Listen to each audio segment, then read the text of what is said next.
Tonight on the program, remembering the legacy of Her Majesty Queen Sirikit, the Queen Mother.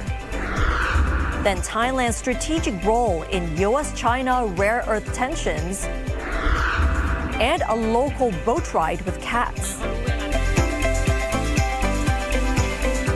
สวัสดีค่ะ I'm Nad Bunag and welcome to This Week with Thai PBS World. Thai people woke up in sadness to hear the announcement that Her Majesty Queen Sirikit, the Queen Mother, had passed away last week. The country has since entered a mourning period for the Queen, who has long been revered as the mother of the nation. We now take this time to remember the cherished memories and the legacy of Her Majesty. Her Majesty Queen Sirikit, the Queen Mother, died at the age of 93 on the night of October 24th.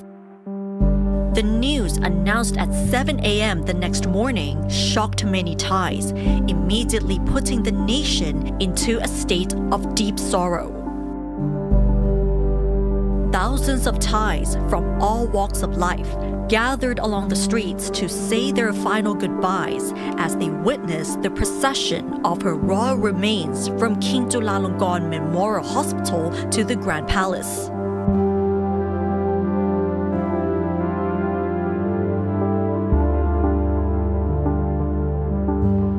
Many were seen in tears holding pictures of the Queen alongside the late King, His Majesty King Bhumibol Adulyadej the Great, who passed away 9 years ago.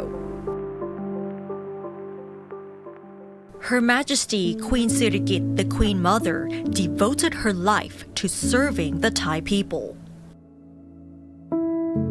Her Majesty played a huge role in numerous projects in a variety of areas, but especially in arts, culture, and the environment. Her Majesty deeply valued the country's rich cultural heritage and encouraged ways to preserve them, most notably Thai silk and Thai traditional costumes. Her Majesty is widely credited in strengthening Thailand's silk industry, supporting the preservation of traditional weaving practices and helping local communities increase their expertise. Her Majesty initiated a support foundation to help farmers and families in rural areas make a living through handicrafts. This not only provides income, but also helps preserve local arts and craftsmanship for future generations. Her Majesty also played a significant role in preserving and restoring Thai traditional performances. Khon, a traditional mass dance, was considered by Her Majesty to be a precious gem.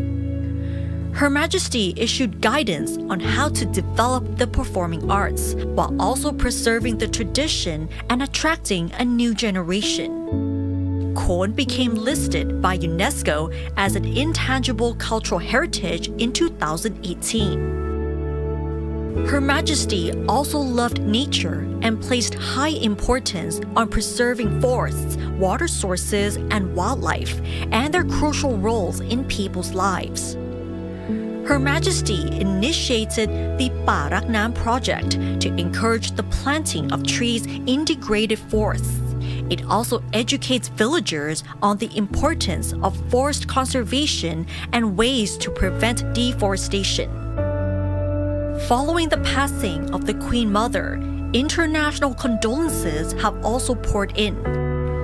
Their Majesties, the King and Queen of Bhutan, expressed profound sadness and joined Thailand in mourning the Queen Mother's passing. They also praised Her Majesty for her compassion, devotion, and tireless efforts to uplift communities and preserve Thai culture. U.S. President Donald Trump extended his deepest condolences to the Thai people during the ASEAN summit in Malaysia, describing her as a beautiful and incredible woman who is loved and respected by people around the world. Chinese President Xi Jinping sent a message of condolences to His Majesty King Maha Vajiralongkorn on the passing of the Queen Mother. He stated that Her Majesty had shown great care for the friendship between China and Thailand and that the Chinese people would always remember Her Majesty with the highest esteem and affection. India's Prime Minister Narendra Modi stated that he is deeply saddened by the passing of Her Majesty Queen Sirikit, the Queen Mother. His post also stated that her lifelong dedication to public service will continue to inspire generations. Japanese Prime Minister Sanae Takaishi also expressed deepest condolences, saying the Queen Mother's achievements will forever be engraved in our memories. Cambodian Prime Minister Hun Manet conveyed his government's and the Cambodian people's deepest condolences to Thailand, describing the Queen Mother as the beloved mother of the Thai nation. UN Secretary General Antonio Guterres also expressed his condolences, describing the Queen Mother's passing a great loss for Thailand. Several embassies in Bangkok issued messages of condolence to the Thai people, while also praising Her Majesty for her tireless devotion to the Thai people. Many of them also paid tribute to Her Majesty's contributions in strengthening relations with numerous countries. Her Majesty Queen Sirikit, the Queen Mother, remains a symbolic figure, described by many as the mother of the Thai nation. With over 70 years of devotion to the Thai people, the passing of Thailand's beloved queen marks the end of an era, but her legacy will remain forever in people's hearts. As Thailand enters a national mourning period, here is what to expect if you'll be in Thailand during this time. These guidelines announced by the Thai government are for Thais, but if you're going to be in Thailand, these might be useful to know. The most obvious is that everyone will be wearing black. Government officials and other civil servants have been asked to observe the mourning period by wearing black for 1 year. As for members of the public, the government has asked them to wear black for 90 days. But as a matter of respect, if you're planning to be in Thailand anytime soon, wearing black, gray, white, or at least muted colors would be appropriate. However, it is entirely at your convenience. As for celebrations, there are several events and activities that are either canceled, postponed, or toned down to fit the mourning period. One such event is the International Fireworks Festival in Pattaya, which has been adjusted to a fireworks display to pay tribute to the late Queen Mother, taking place at the end of November. The annual fireworks spectacular Vijit จ้าพระยา, initially scheduled for November 1st through December 15th, has been postponed by a week. The fireworks spectacular is now rescheduled to November 9th through December 23rd. Loi Krathong Day is also coming next Wednesday. For such events, the Tourism Authority of Thailand announced that these celebrations will continue as normal, but they will be toned down to only traditional or religious rituals and activities to remember the Queen Mother. Normally, during this mourning period, concerts or any form of loud partying would be canceled. Things have slightly changed this time. If concerts or fan meetings are already organized in advance, they can continue as planned, but the government has advised their organizers to tone them down, at least during the next 30 days. Recently, during Blackpink's World Tour concert, the organizers asked concert goers to wear black and white. Fireworks were limited to only in front of the stage. But what about school events? This is where things get quite tricky. Initially, the Education Ministry banned all entertainment activities for a year. But after much confusion and backlash on social media, the minister has clarified that activities like sporting events, extracurricular activities, and religious traditions can still proceed. But what should be reconsidered for the time being are parties and celebrations such as alumni parties, farewell parties, and informal concerts. Meanwhile, Thailand's Interior Ministry has ordered the governors of all 76 provinces throughout Thailand to hold 4 merit-making ceremonies to pay respects to the late Queen Mother. The first ceremonies were held on Thursday to mark the 7th day of the passing of the Queen Mother. These ceremonies are to be followed by 3 more on November 7th, December 12th, and January 31st, marking the 15th, 50th, and 100th days following the Queen Mother's passing. The cabinet has also set up 8 committees to be responsible for the various aspects of the mourning period, such as the holding of merit-making ceremonies, the funeral procession, construction of the crematorium, maintenance of royal carriages, security, traffic control, the publication of commemorative books, and the royal cremation ceremony itself. For those who wish to pay respects to the late Queen Mother, the Bureau of the Royal Household is allowing the general public to pay respects before her royal portrait in the Sala Sahathai Samakom of the Grand Palace from 8:30 a.m. to 4 p.m. The public will also be able to attend and pay their respects before the royal remains at the Dusit Mahaprasad Throne Hall of the Grand Palace from Sunday, November 9th from 9 a.m. to 12 p.m. And now let's turn to the rare earth issue. Following the ASEAN summit in Malaysia, Thailand has signed an MOU with the United States to diversify critical mineral supply chains. Analysts warn, however, that Thailand could be caught in between the US and China amid geoeconomic competition. Frank Hashi joins me now to explain in more detail. So Frank, how can Thailand balance its position between the 2 global superpowers on rare earth issues?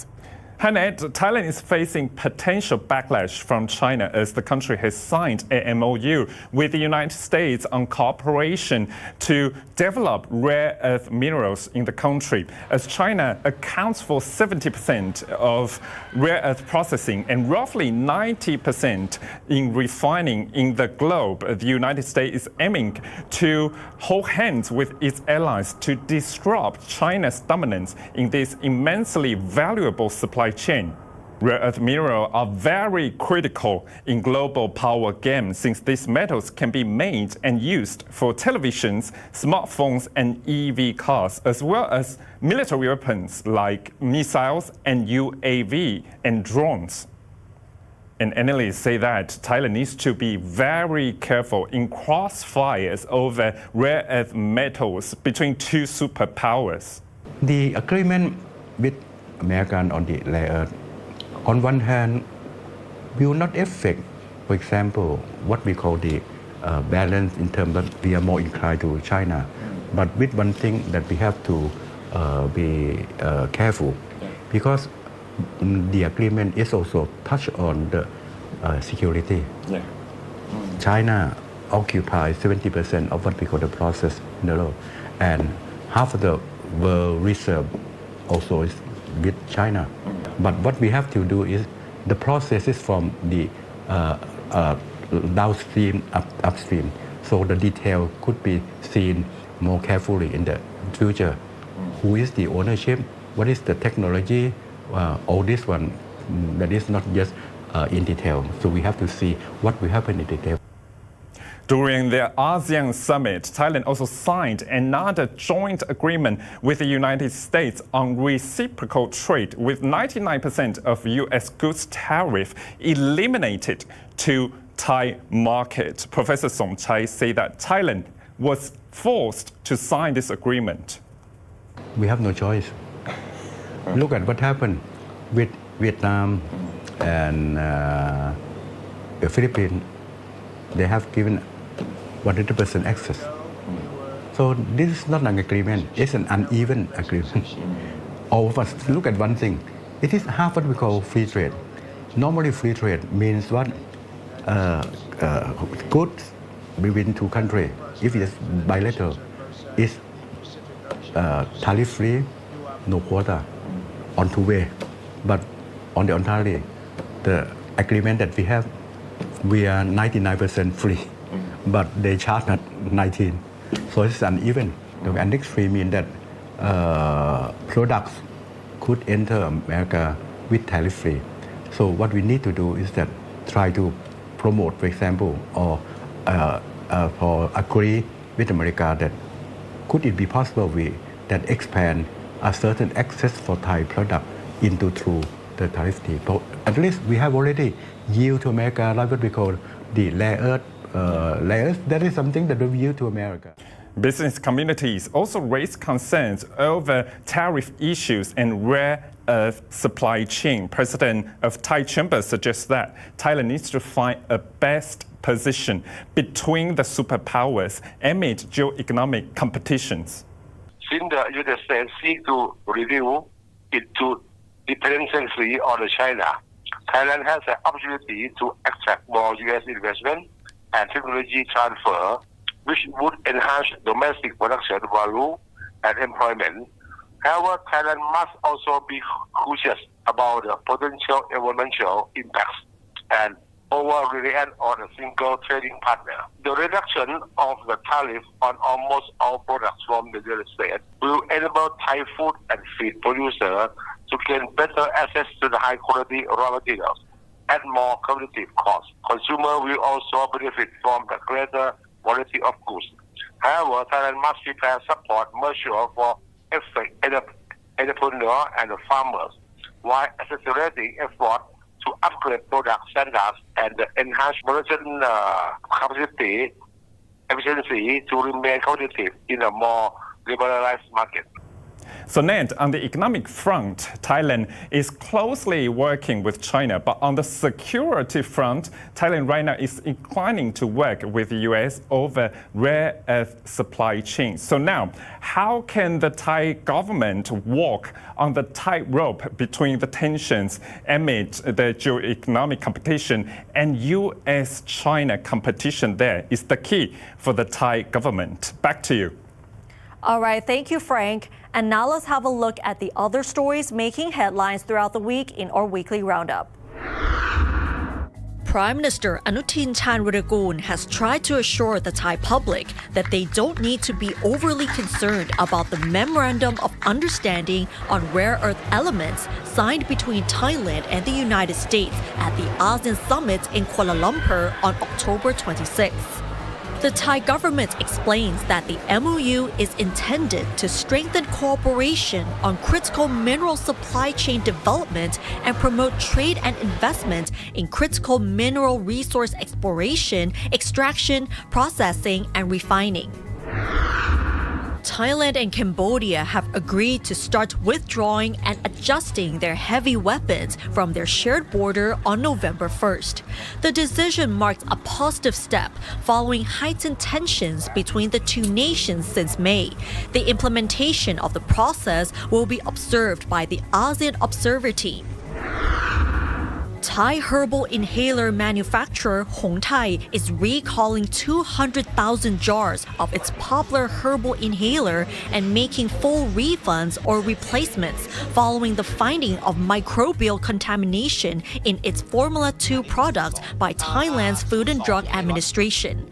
Hong Thai said it is coordinating with the Thai FDA to ensure that the disposal of the products is carried out quickly.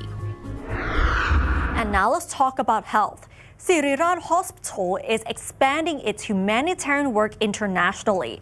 After successful missions in Nepal and Bhutan, the team is now taking its surgical expertise to Sri Lanka.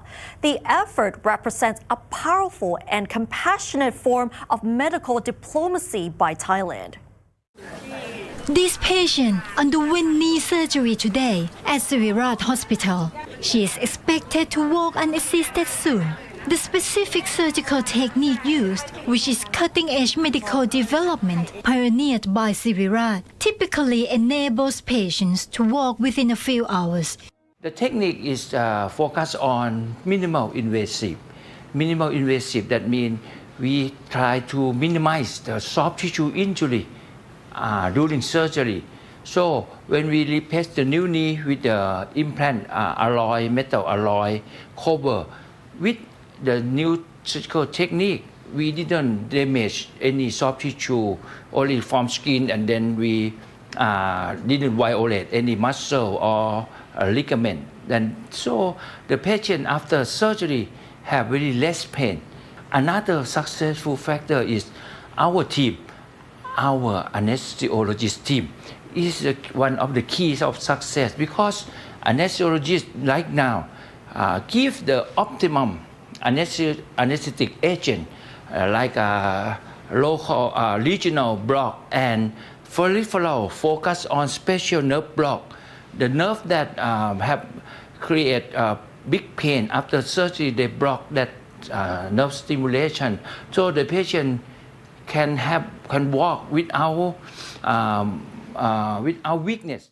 By combining several techniques, patients have experienced a revolution in recovery. Those undergoing knee or hip replacement, who once required about a week in hospital, can now be treated as outpatients. They can have surgery in the morning and be discharged in the evening, significantly reducing healthcare costs and the overall financial burden of care for the country. The good chance is our team can share our skill and our technique to any city, any suburban area or far out of the city.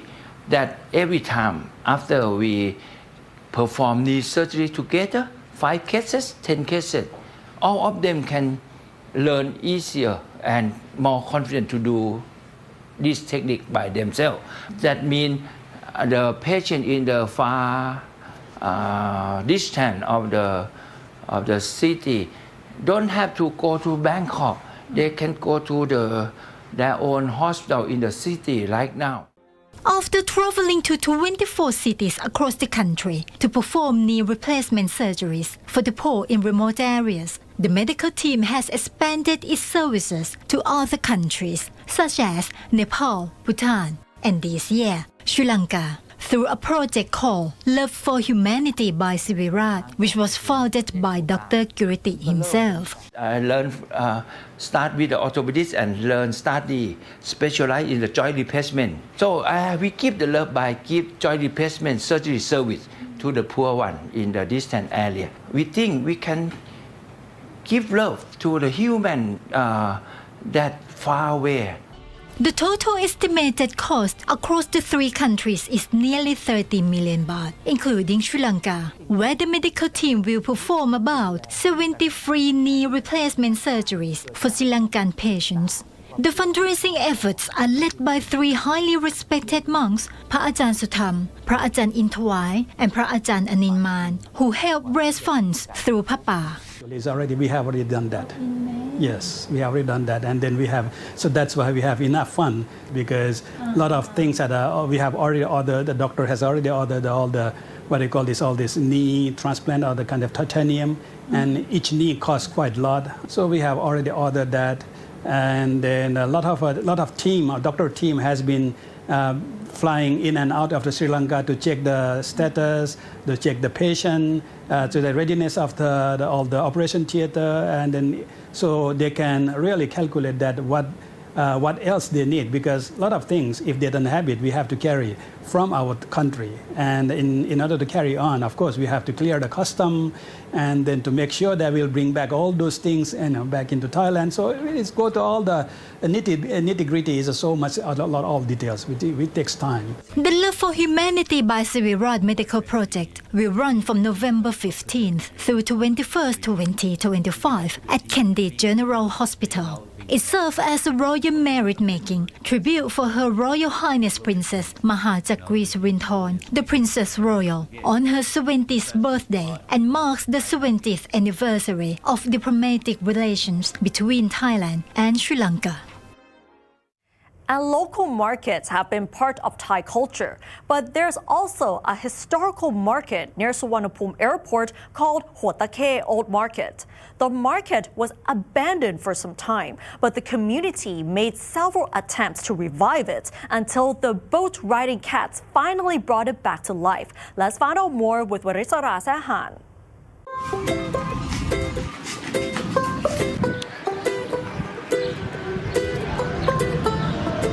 About 10 minutes from Suvarnabhumi Airport, there is a retro market in a canal-side community in Lat Krabang district called the Huatake Old Market. This 100-year-old market retains some of its history. The bridges connect the two rows of historic wooden houses of the canal side community, helping to preserve their local way of life.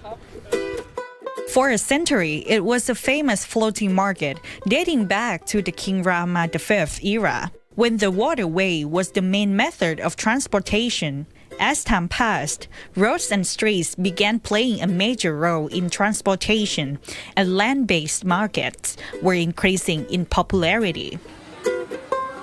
With that, the market was left out and was turned into rented accommodation. It wasn't until about 13 years ago that the market was brought back to life following a devastating fire. Several attempts by people in the community and some groups of art students tried to bring the Huatake market back to life.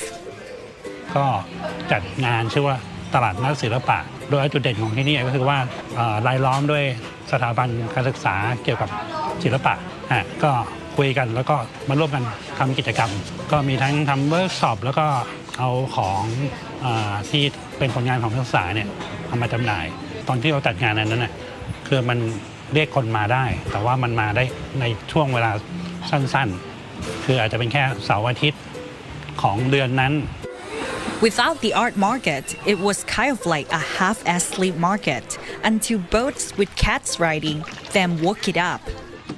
Shawalit Sattamsakul, the owner of a guest house in Huatake Market, explained that it started when his guests began riding the boats with the cats, and it went viral not only in Thailand but around the world.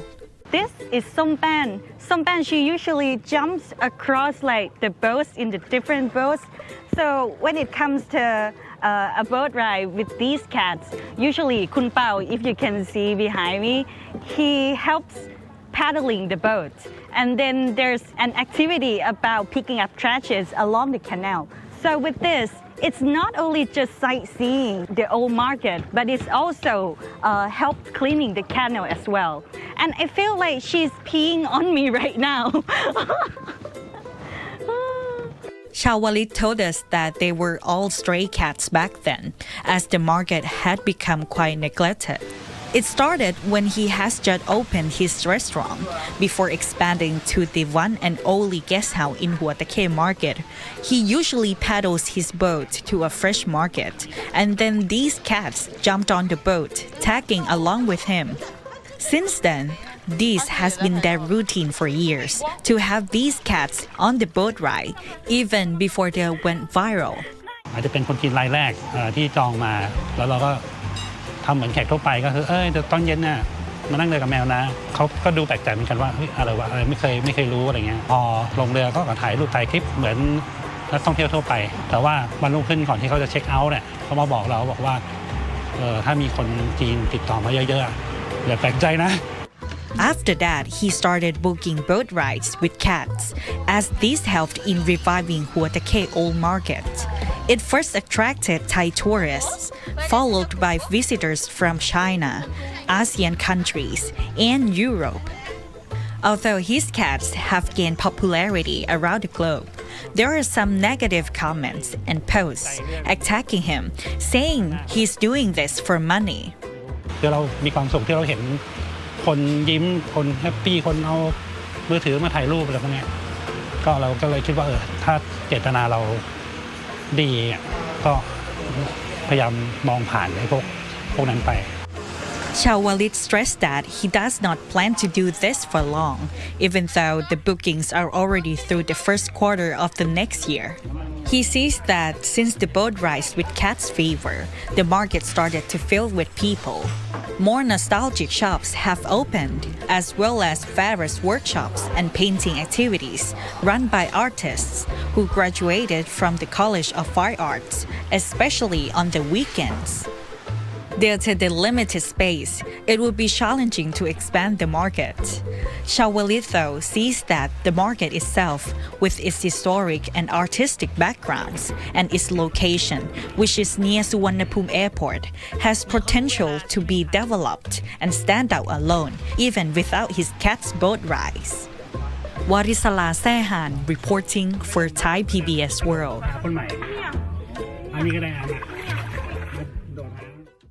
If you call yourself a cat lover, I don't think you will ever want to miss this one. And that's all for this edition of This Week with Thai PBS World. Join us every Friday at 10:30 p.m. only on Thai PBS. You can also follow us on social media and our website, thaipbsworld.com, for all the latest stories and analyses about Thailand. Thanks for watching, and we'll see you next week. สวัสดีค่ะ